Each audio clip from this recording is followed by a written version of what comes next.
In the episode today, I meet with a couple, Matt and Claire, and we talk through how to respect differences and how to improve their conflict resolution. Welcome to the Dr. Wyatt Show, where developing a long-lasting, happy relationship is the status symbol to achieve, and following my tools is one path to help get you there. I'm your host, Dr. Wyatt Fisher, a licensed psychologist specializing in couples counseling. If you want to improve your communication so that you have more love and less conflicts, download my app today, Keep the Glow, KTG, wherever you get your apps. Also, be sure to click the subscribe button for future episodes and follow me on social at Dr. Wyatt Fisher. So today I interviewed a couple for marriage counseling. Their name is Matt and Claire. They've only been together for a year, but within that year, even though they're going strong, they wanted some help on how do we respect differences, how do we navigate differences, and how do we handle conflict more effectively. You're going to want to listen to the end if you're interested in better conflict resolution. Here's the interview. Give a quick background. We have been dating for almost exactly a year. Okay. We both have a lot of big life changes happening. We are also 20 years apart in age. So I'm 34. He will be, I'm almost 35 in September. He'll be 56 on Saturday. Okay. And so, you know, I think there's a lot of great things that we have in common. I'm actually in tail end trenches of finalizing a divorce, actually. I've got a 6 and a 3-year-old, and he has a 20-year-old daughter.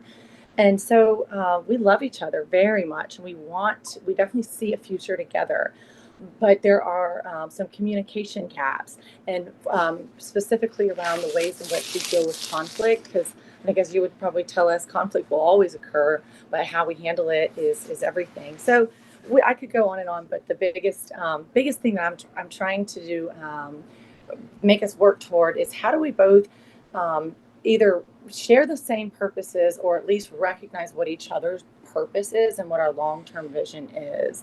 And, you know, what are some key things that are important to both of us that we owe it to the other one to take interest in. And I feel like there might be some conflict there, and that's where we could use some help. Okay. And could you guys angle the camera a little more toward Matt, just so I see all of him too? That's what I was trying to do. A little more toward Matt. Okay, let's see. And I do have like a formal thing I can set up. Do you want to? Yeah, really quick. I'm sorry. I think it'll be better. And I know. Is it slipping off or something where you guys have it propped up? Well, we have this Drew, the 6-year-old's in the other room, so but we do have a thing to prop it up. That's what we're getting, right? Okay. Okay, got it. Yeah, I can only see like half of Matt's face. Yeah. Got it. Okay. Yeah. That's better. Yeah. All right. Perfect. Okay, there you go. Now it's more stable. So let me just recap, make sure I'm hearing everything. So you guys have been dating for about a year. So you're not currently married, you're not currently engaged, but you're your boyfriend, girlfriend. Is that right? Girlfriend. Yep. Yep. I live about 3,000 miles away, but I've been spending, I would say, the majority of the year I have. I'm just semi-retired, so I've been here quite a bit. Okay. So you're not currently living together, you're living in separate places, but you visit often? Is that right? Yes. I would say we're as close to living together As it gets? as it gets. Okay. Yeah. And so Matt, you're going to be turning 56, and Claire, you're 34. Yes. Right? And you have a 6 and a 3-year-old, and Matt, you have a 18-year-old? I have a 20-year-old. She'll be a senior in college next year. Okay. Yeah. So you guys are getting together. So you're kind of wondering, like, how do we make this work? How do we make a really good relationship together? And we're kind of stuck on a few topics of how to do that. Is that right? Yes. Yeah. So tell me one specific topic where you're kind of stuck on, like, we're not quite sure how to see eye to eye on this topic for our future together. Like, what's an example of one of those topics? Well, I can speak to and say that, you know, one of the biggest, I guess, reasons why I left a former relationship was that I kind of joke, I don't think anyone would ever want to marry me because I've got such kind of, I guess, high standards in what I need in a relationship. And the main thing I want is I'm such a I believe in quality time is my love language, and doing things with intention and purpose. I do not like going through the motions and getting bored. Like if anything, all in every way with food, music, sex, everything. I want excitement and change and meaningful conversations. And so I've recently gone on quite a spiritual journey. And though I will say Matt is way better than anyone I've ever been with in that way, um, I, I guess I still want to. I need him to know that every day, like I'm growing. I'm always reading things and watching things that are helping add to like my depth, if you will. And so I need to know that that's also on his agenda, really, or something that he cares about also. And Matt's more of a simple guy in a way, got a lot of amazing qualities, and obviously we choose to highlight those things, but at the end of the day, that's a really big one for me if I were to decide to take that next step. Okay.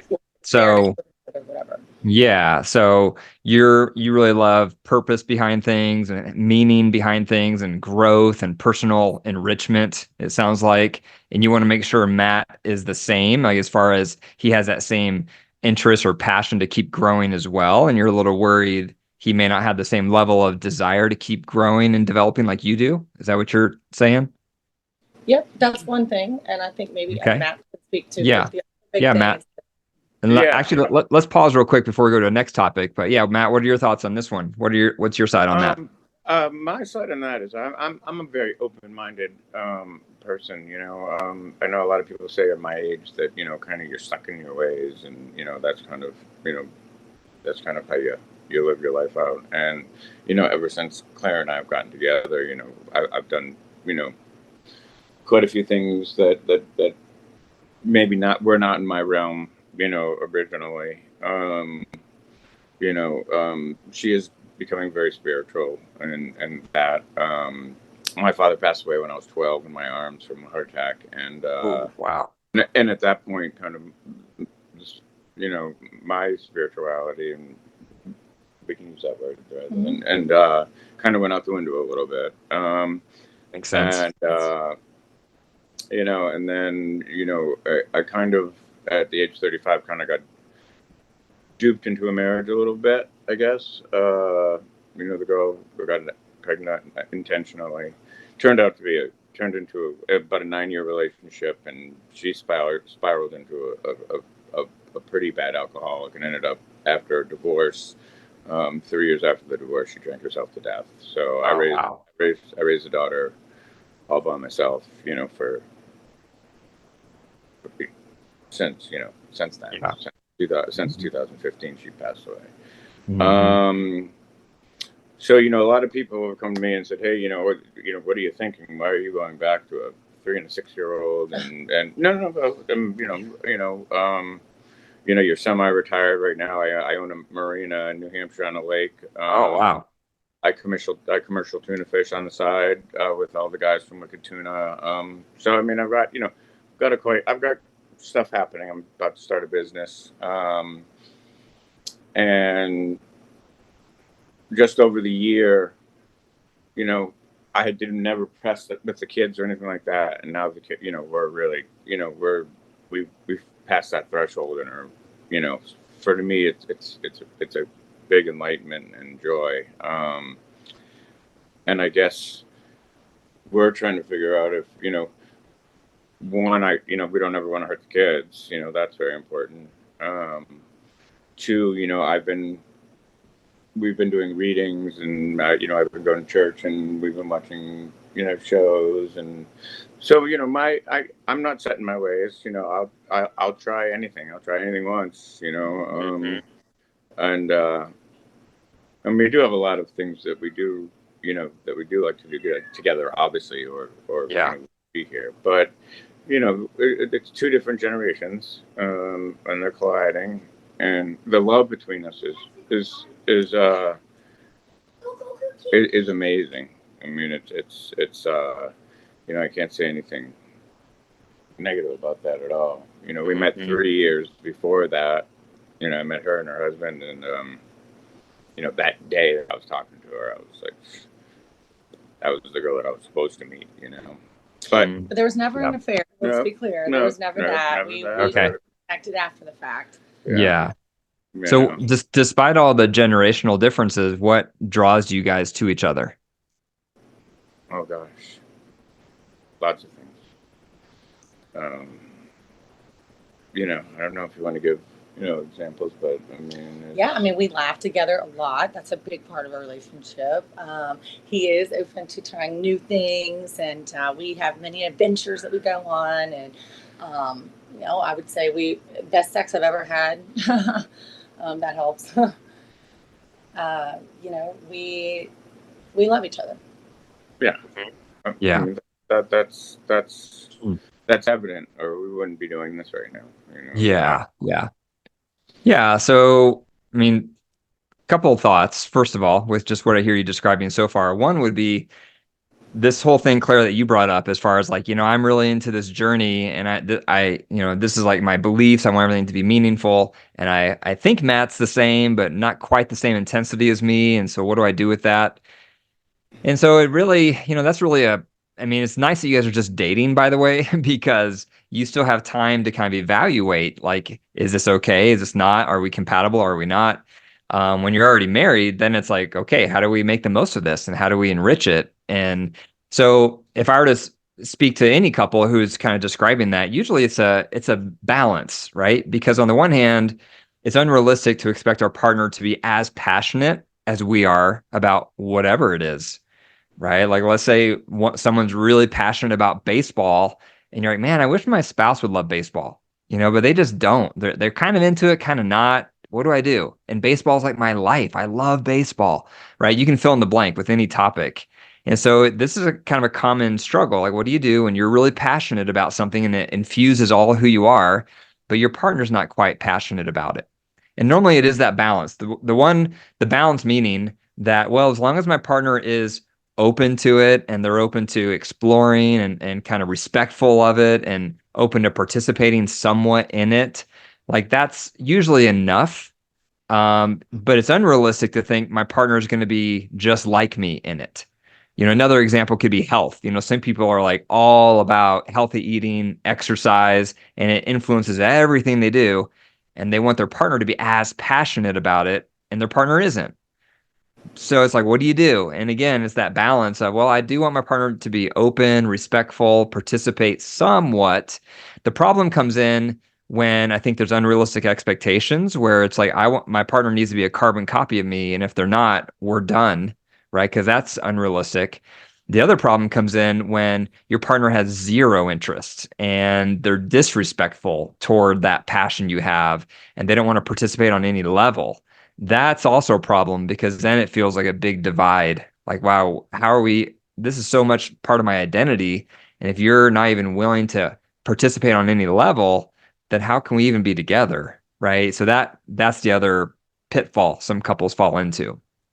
And it's interesting. It's interesting. You kind of like almost nailed it a little bit. Like if you look at her top priorities, it's spirituality, health, her children, because she wants to be around. Yeah. And she eats very clean. And literally, since I've met her, I've always been a sports guy and healthy, etc. But I mean, I'm down 24 pounds, or I was, and Wow. I go to the gym every day, and I just got back from, my blood tests and urine tests, and he's like, I haven't seen anything like this since the last guy that did it was 35. He's like, Wow. Good for you. So there's I know there's positives in that. I'm a Yeah. great, etc. So a lot of those things we have in common. We cook together. We we look at the clock and it's like, geez, it's 2 o'clock in the morning. I mean, like time flies when we're together. I mean, it's just amazing. Yeah. Let's be honest here. I mean, we both love our drinks and we both also indulge. So like, it's not like I live this perfect. Let me tell you, one of the biggest things that I want to work through, because I'm no angel. In fact, one of the biggest struggles that we share with alcohol is that for me, it's like I work so hard that there have been times where when we go out, for example, we have the same favorite band, the posters. and we do get to have those vacations and things. Yes, I'm a social butterfly, probably to the max. So is he, by the way. And so it's been, I have definitely not shown him the attention, I guess even the respect you could call it, that he deserves. When we go out, sometimes I get caught up talking to other people, and he feels isolated or feels like, that I don't care. And it's not that. So I'm more of an extreme drinker, I guess, where it's like I don't have to consistently do it necessarily. He can do it every day, and he really doesn't. I don't think I've ever seen him like drunk before. But so there's that is an issue, because it all, like, and I do hear what you're saying about us being on the same page and purpose. To me, spirituality, it's not just like baseball. It's not even like religion. Like, it is, like you said, it's a whole lifestyle, and it's how you, and I feel at this point, 34 years, that I'm tired of, I don't want to do this surface level stuff. I don't want to do the drinking, the drugs, none of that. Like, I just want to grow and do things that are good for my children and our health and our, so that's the kind of the biggest thing that I would love to put some intentional practices into place to help us both feel good about just baby steps toward having the same vision with that. And if it means quitting drinking, then that's okay. It's yeah, she's very ADD, so kind of all over the place. And I'm a pretty fun guy too. But she kind of goes off and gets just lost, it means to like disappears, I mean, literally, and that's something that I'm not a jealous person. I'm not jealous. I don't think she's doing anything like that. It's more of, just, either trying to find her or making sure she has her phone, or, whatever it is. It's sure. And that can be wearing and difficult sometimes. Yeah. I mean, all relationships have rubs like that where, hey, this behavior you're doing is bothering me or hurting my feelings. Can we talk about it? Can we strike a compromise? And so that could just be one of those examples. Like, yeah, when we're out, we need to develop like similar expectations when we socialize, when we go out in public. And it's probably going to be a little bit of what Matt wants and a little bit of what Claire wants, so we can meet in the middle. And now we're approaching it with the same expectations. And, they say, one of the quotes I love is, it's not about how compatible you are, but it's how you deal with incompatibility. That's more important, because all relationships start off where you feel like we have so much in common and it's amazing, right? We have everything in common, or all these huge things. We love this. We both love that. And on average, the longer you're together, the more you'll notice what you don't have in common. And that's just natural. Right? That's common. But that's where that phrase comes in, which is, it doesn't matter how compatible you feel or not, but it's how do we deal with these areas where we don't feel compatible? And the solution there is we meet in the middle, right? We compromise and we try to strike win-wins where it's a little of what one partner wants and a little of what the other partner wants coming together.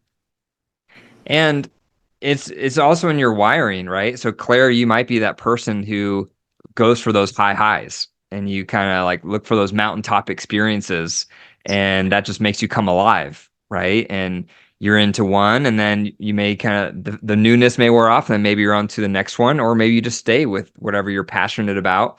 And that might just be how you're wired. And Matt may be more kind of in the middle. Like, he experiences some highs and some lows, but more perhaps in the middle zone. And you might be more prone, Claire, to like the high highs. And so that could just be a temperament difference also with how you're wired. And so just make sure you're not mislabeling, like, oh, I want my partner to experience my high highs like I'm experiencing. And because they're not as passionate or not into it as much. It may or may not be that. It might just be like, well, within their temperament, when they're passionate about something, it may look different compared to when I'm passionate about something. And so just kind of, it's easy to, not that you guys are judging each other, but it's easy to, oh, I wish you were like me, right? That's common for a lot of us. Like, if you're just more like me in this way or this way, life would be so much better. But switching that to more of that respectful of like, well, that's just how you're wired. I'm wired this way. You're wired that way. Let's just enjoy those differences and celebrate those. And again, put our energy into how do we strike compromises in ways that are going to work for both of us. Yeah, it's interesting. Claire's Claire does a ton of research and things like that on everything, and she had us do these personality tests, just to Uh-huh. see, you know, and we were dead center. Myers-Briggs. Myers-Briggs, Ah, exactly the same. Or interesting. ENFJ. Yeah, yeah. ENFJ. Good. Yeah, the other one to try out if you haven't already is called the Big Five. Oh, So if you go to Google and just type in NEO, which is NEO, Big Five, that's actually more research supported than the Myers-Briggs, and okay. it'll go through these five pieces of temperament, and they say each of those five are 50% genetic. You're just born with it. The other 50% is how you're raised. And so as your nature mixes with your nurture, your temperament's relatively set by the time you hit adulthood. But as your environment continues to change, some of your temperament will change also. But it's good to hear how much you guys had in common because it feels good to know like, wow, we have these core areas in common because that does make relationships easier if you have core things in common with your partner. No, yeah. I mean, and the things we do. I mean, I look at some of the relationships out there, and I'm like, you know, I actually think we have it pretty good. I mean, We do. we sit and we cook. I used to be a big TV guy. I'd always have a game going on in the corner, and etc. I barely watch TV here. We're cooking together. We're doing the backyard. We're cleaning. We're doing driving the Games, kids talking, games. acro yoga, all of Yeah, it. I mean Yeah. Uh-huh. it's so it's and we're dying to go on a retreat together. We think that would Yes. be very healthy. A sober retreat. Yes. Uh-huh.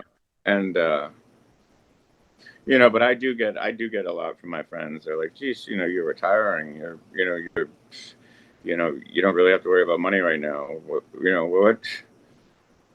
What are you thinking?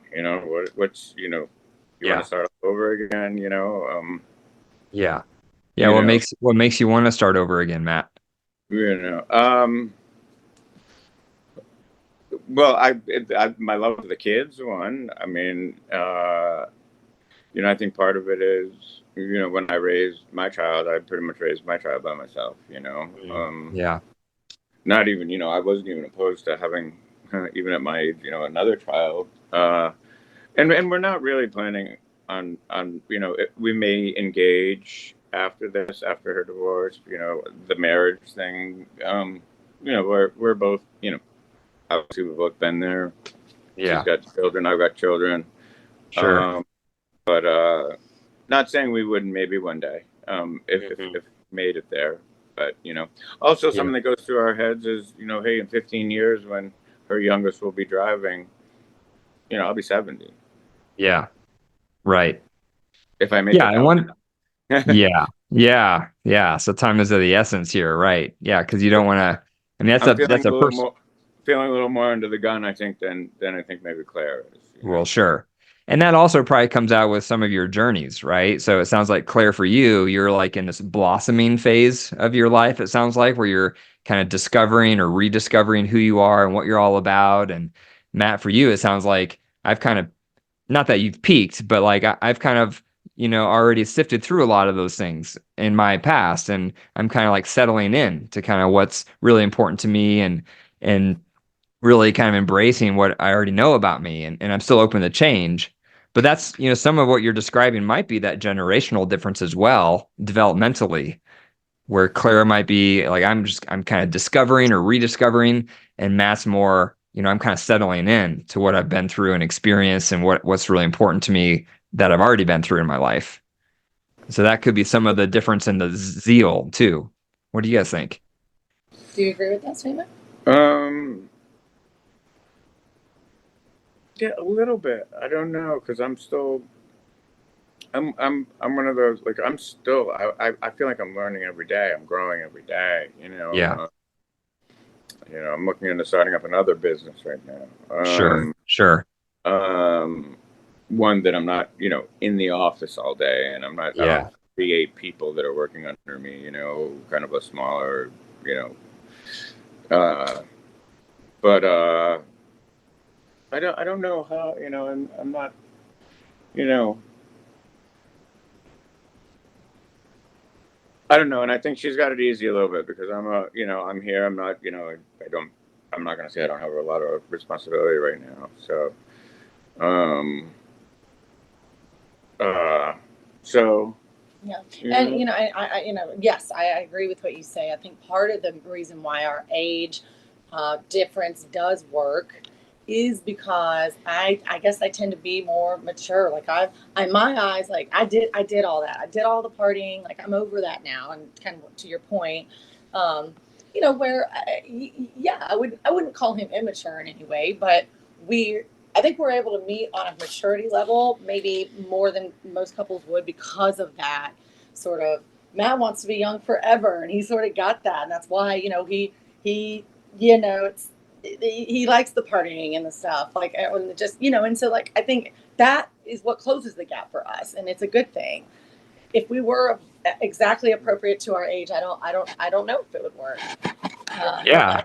probably not. Yeah, that's interesting, right? So it sounds like Claire, for you, you're kind of like an old soul, so to speak. Like, wow, like I'm more mature than my years, and Matt's more of like a young spirit. And so you're saying like in that way, we're really compatible and we really match up.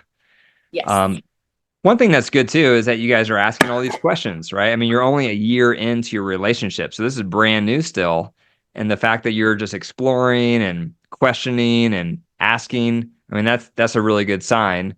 And usually the recommendation, as you guys may have already heard, is it's ideal to date at least 2 years before getting engaged and going that next step, or before getting married, just because you want to give your relationship enough time to go through highs and lows, go through challenging moments or have conflicts. Keep learning about each other. Keep learning. Is this a safe person to really invest in emotionally, right? And the more time you're together, the more you'll know that, because you'll be gathering data about each other. Yeah, and Yeah. obviously I've been around longer. Just in the year that we've been together, we've been through, more than I ever went through with my wife in 9 years. Wow. You Yeah. know, Yeah. so I mean, just different things. My mom Sure. dying, Yeah. Health things, all health kinds of stuff. health issues. Mhm. It's pretty amazing, and I do agree with you about that. Um, but like I said, sometimes you feel like you're under the gun a little bit. I guess Yeah. my phone calls are a lot different than her phone calls when people call. She may get invited to a wedding. Usually I'm going to a Yeah. few. You know, um, Matt, I can't see your face too well. It's I'm kind of slid off. I'm There we go. sorry. It's okay. Um, Yeah, Matt, what do you mean by you feel under the gun? just I guess in the age thing, I think I I don't care how old she is. I really don't. For me, it's how I feel. Here. Sure. But at some point there are going to be challenges. Yeah. Yeah. And their divorce. I thought we all thought it was going to be over a long time ago. Mhm. It doesn't bother me at all. I mean, Mhm. I'm actually, I know her ex-husband, but um, it's and I'm not asking her to be, for engagement or anything like that. We're just trying to figure out how we can connect. She likes it that I'm older. She's learning things from me. I'm not, I don't know a lot about spirituality and religion and that, and I'm learning because I know that it's really important to her. And Yeah.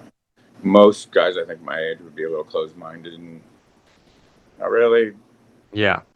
But I don't agree Good. with that.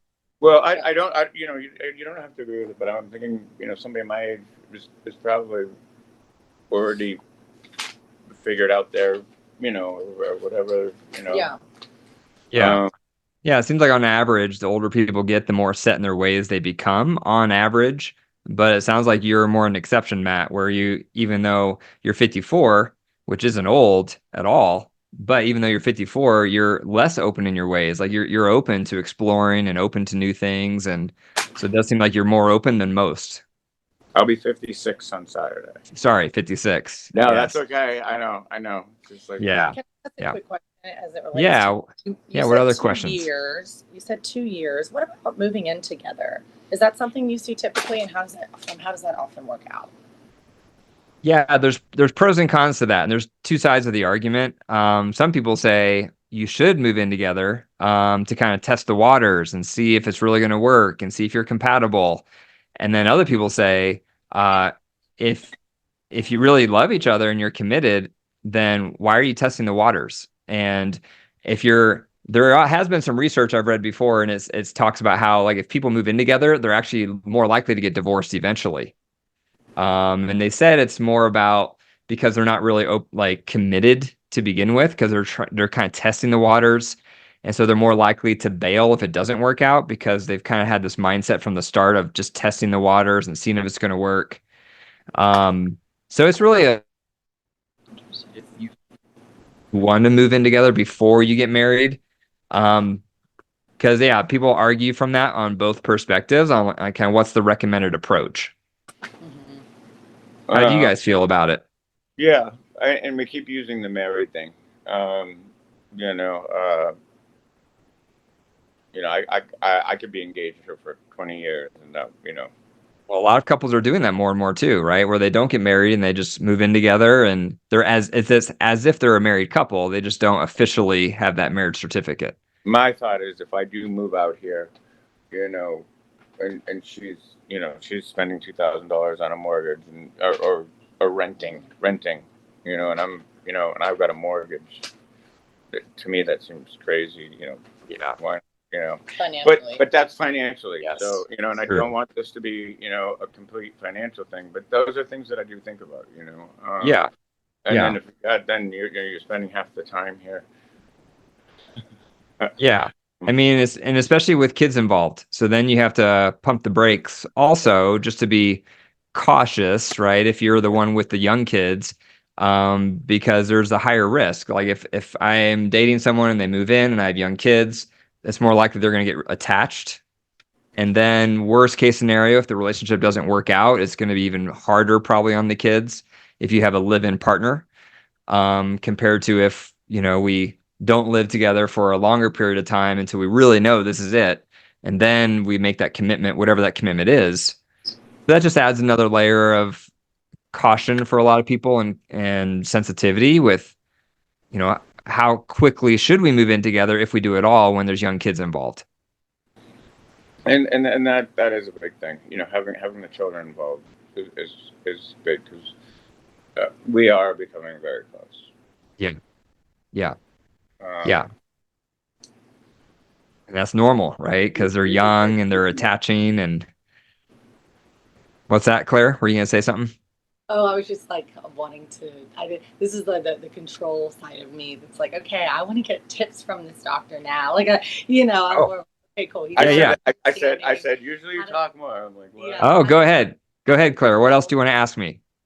I'd love to know some applicable sort of things that we can start with this week that would allow us to. Let's start with handling conflict. I know that we have not touched on that much. We don't have a lot of time, but I'd love to know if there are some practices that we can put into place now that would help us to not blow up so much on each other. Oh, yeah. Big one. Yes.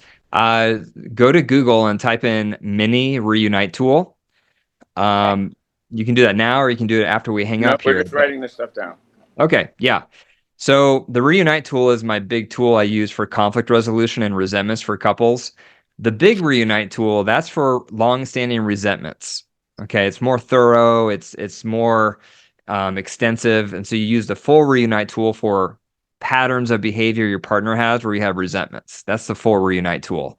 The mini reunite tool is when we have an argument and we just had a fight, we had a conflict, and we both got flooded. Now what do? That's when you use the mini reunite tool. So the flow that it creates is a diamond. So at the top is when you notice we're starting to get heated. And I'll unpack this here further, but just real quick. So one of us calls flooded, and then we go our separate ways for 20 minutes up to 24 hours to cool off. Then we come back together and pull out the mini reunite tool and process through what just happened. Okay. So flooded. Have you guys heard me talk much about flooded? No, not yet. Okay. So flooded is when you get into fight, flight, or freeze, and all the blood goes to your core because you're getting ready for a crisis, like an emergency. So therefore, there's less blood in your head and less oxygen. So it's harder to focus, harder to remember what you say. And one of the first ground rules I highly recommend is have an agreement that we're not going to interact when we get heated, because that's when damage is done. And the more you have interactions like that, it creates emotional scar tissue and it's harder to rebound, is what happens. So the flooded is a really important a word for couples to agree to, that if things start getting heated at all we have to do is say the word flooded, and then we both know what's going to happen. We're going to go our separate ways for 20 minutes up to 24 hours. Once we're both calm, then we come back and pull out the mini reunite tool. So with flooded, try to catch yourselves when it's pre-flooded. And that means we're just starting to get tense. We're just starting to get heated. We're just starting to raise our voice. We're just starting to get a little sharp or harsh with our tone. Because the longer you wait with the flooded process, the less self-control you have. And I'm sure you've experienced it, right? It's like once you get all the way flooded, it's like you cross a point of no return, is what happens. And in that moment, either of you can call flooded, and you can call flooded even if you feel calm, but you notice your partner is starting to escalate. Okay, just don't say you're getting flooded, because that might make them more flooded. Oh, yeah, right. Okay, so just say flooded, and then that, and if your partner says flooded, don't override the word, because people do that also, and they'll say this isn't flooded. We can keep talking, right? But if your partner says flooded, you respect it, even if you feel like things are still okay. Okay, because it's a boundary word. And this is for one person. I wouldn't say that about him. I'm only referring to myself and my feelings. You can say flooded if you feel like he's getting flooded. I'm getting flooded, yeah. So You just wouldn't say, Matt, you're flooded. You wouldn't say that. You would just say flooded. Yeah. It'd be more like Claire, you're flooded. Yeah. Yeah. Yeah, because you don't want to like accuse your partner, because then they may get more flooded. So that's why it's a boundary word, because you may be calm, Claire, but you notice Matt's getting bigger and scarier and more tense. So you say flooded, and then he knows like, oh, okay. So I don't judge it. I just respect it. And so anyone can say it, no matter who's getting flooded. Okay. When you go your separate ways, it doesn't mean you have to leave the house if you're in the same house. It just means don't stay in the same room. So don't stay in the bathroom together or the kitchen together, because if you're flooded, it's a matter of time before one of you makes another snide remark, and then you're back at it again. So just have separate space.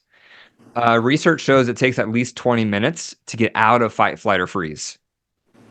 And so during that break, you need at least 20 minutes. And then there's a cap of 24 hours, because otherwise avoiders will just keep avoiding the topic and never come back and talk about it. And so usually there's a pursuer and a withdrawer, and the pursuer won't let go and give that person space unless they know the withdrawer is going to agree to come back within 24 hours to talk this out. Okay. Do you believe it's okay to go to bed angry under the right circumstances? I do. Yeah. Just because you don't want to force conversation if you're still flooded. And so if people have a hang up on that, like, oh, we shouldn't go to bed angry, I just remind them, it's not nighttime somewhere else in the world. So just remember, it's okay. It's okay. It's been more important not to force a conversation when you're flooded, because it's probably not going to go well at all. Yeah. And when you're trying to deflood, do whatever's going to lower your heart rate. So that might mean going for a walk, listening to music, taking a shower, read a book. Like, you want to get all the way out of fight, flight, or freeze. And you'll know by your heart rate, because when you're flooded, your heart rate's usually above 100. So you want your heart rate to get down to resting level, whatever that is for you, whether it's like 60 or 70. So you can tell if you're deflooded. Mm-hmm. The other mistake couples make is one person's deflooded and they assume their partner's ready. So they approach their partner and say, okay, let's talk about it. But their partner's still flooded. So don't do that. So as soon as you calm down, you send your partner a message, or you ask them, say, hey, I'm calm. Let me know when you are, so we can use the mini reunite tool.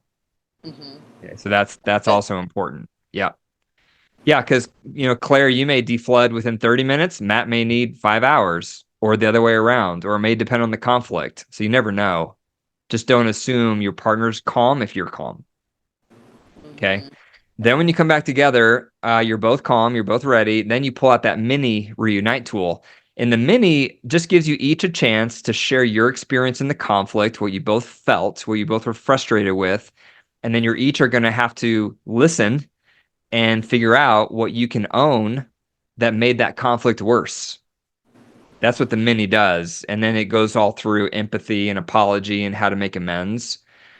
But you need that also, because if you don't have the mini, a lot of people are anxious about coming back and talking about it because they don't want it to re-escalate.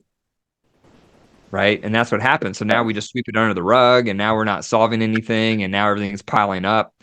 So coming back and using the mini is really helpful. But I have to tell you, it takes a lot of emotional self-control, even if you're deflooded, to use the mini, because you're going to have to sit and just listen to your partner's experience of the conflict, and you're not allowed to correct it, and you're not allowed to interrupt them, and you're not allowed to make snide comments how they're wrong, or that's not the order this happened in, and that's not what I said. And that's where we waste all of our energy, right?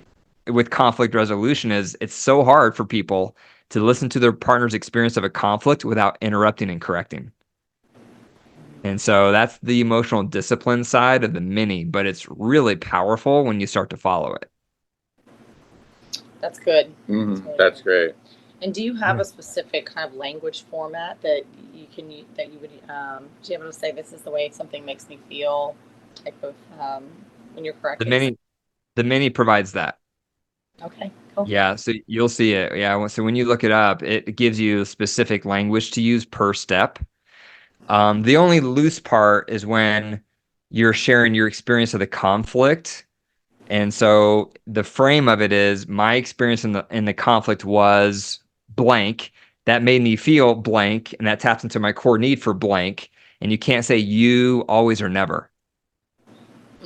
So you can share as long as you need to. Like, yeah, my experience of the conflict was, when we first were together after work, there was a lot of cold behavior. I felt like there wasn't much connection with me.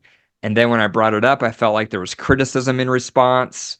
And that made me feel sad and hurt and lonely. And it taps into my core need to want to feel close and connected after we're apart all day. Right? So that's how you would say, that's an example, a hypothetical example of how you could describe your experience without saying you, always, or never. Love that. Yeah. That's awesome. Yeah.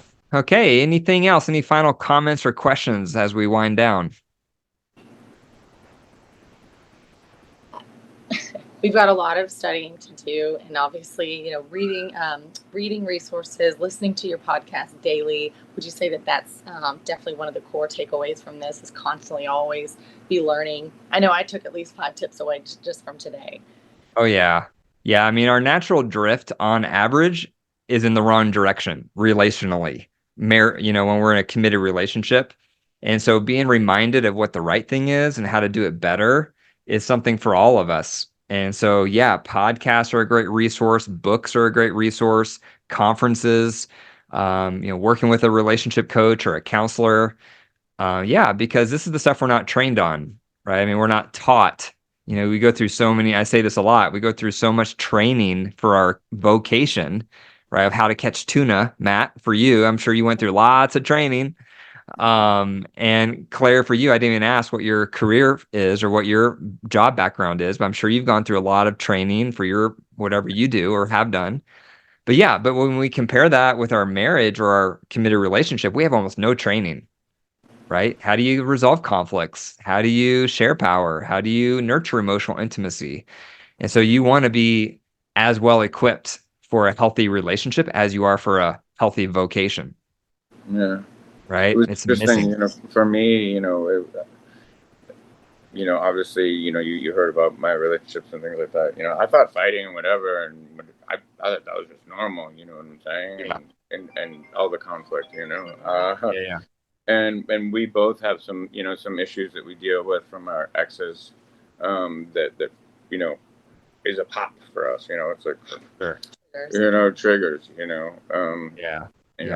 I'm constantly, and it, getting, kind of related, whether, her ex did this, her ex didn't, you know what I mean? So, Triggers. Yeah. you know, and it doesn't, to be honest with you, most of it's, you know, that I do something, you know, that he wouldn't, you know, but, In a good way, though. In a good way. No, in a good way. That's So good. I was trying to make it a positive. But yes. But yeah, but there's a lot of, you know, there's a lot of, you know, there's a lot of things. To be clear, it's been a wonderful year. Yes. Sounds like it. Yeah, I mean, it sounds like you guys have had a really great time together overall so far. Yes. We have. Yeah. Mhm. We're grateful we're grateful for you and just Oh. you know, his actions to make it better. Yeah. Oh, sure. My pleasure. Yeah. Glad you guys signed up for this. Glad hopefully you found a few nuggets that you can mull Definitely. over and think about. And yeah, best of luck to you guys. And let me know if you have any other questions. Thank Thank you you. so much. Thank you. Okay. Thank you for taking the time. You're welcome. You're welcome. All right. Bye-bye. Take care. Bye-bye. Thank you for listening to the Dr. Wyatt Show. If you found value in today's episode, be sure to leave a comment on YouTube. Or if you're listening to this episode, be sure to leave a review. I really appreciate your feedback. Also, if you'd like for me to give you and your partner a free couples counseling session on the show, send me an email to info@drwyattfisher.com. And if you're ready to level up your marriage, join my Marriage Saver Society. It's my leading digital course so that you and your partner, from the comfort of your living room, can learn my tools, learn my skills at your own pace. To learn more about MSS, the link is in the description. And remember, your marriage is alive. If you care for it and nurture it, it will grow. If you deprive it and neglect it, it will wilt and die. The choice is up to you. Take care.